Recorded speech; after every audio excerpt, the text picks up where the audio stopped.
November the 15th. We were under great pressure. 2 Corinthians chapter 1 verse 8. So that Christ's power may rest on me. 2 Corinthians chapter 12 verse 9. God allowed the crisis in Jacob's life at Peniel to totally surround him until he ultimately came to the point of making an earnest and humble appeal to God himself. That night, he wrestled with God and literally came to the place where he could take hold of him as never before. And through his narrow brush with danger, Jacob's faith and knowledge of God was expanded, and his power to live a new and victorious life was born. The Lord had to force David through the discipline of many long and painful years to learn of the almighty power and faithfulness of his God.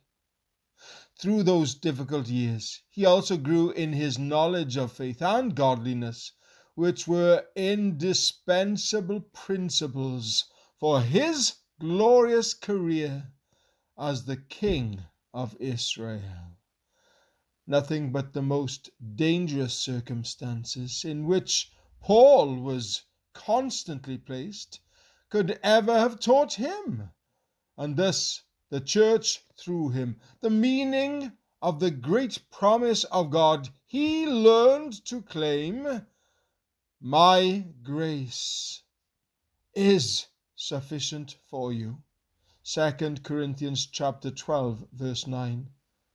And nothing but the great trials and dangers we have experienced would ever have led some of us to know him as we do, to trust him as we have, and to draw from him the great measure of his grace, so indispensable during our times of greatest need.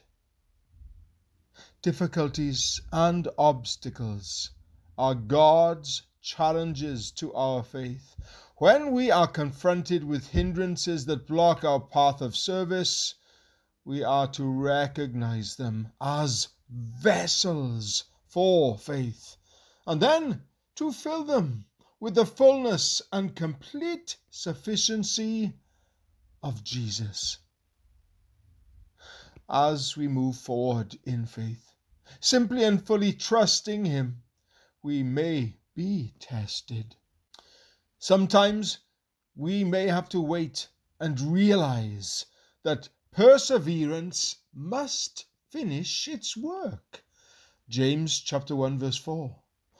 But ultimately, we will surely find the stone rolled away.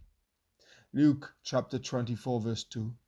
And the Lord himself waiting to bestow a double blessing on us for our time of testing. A. B. Simpson.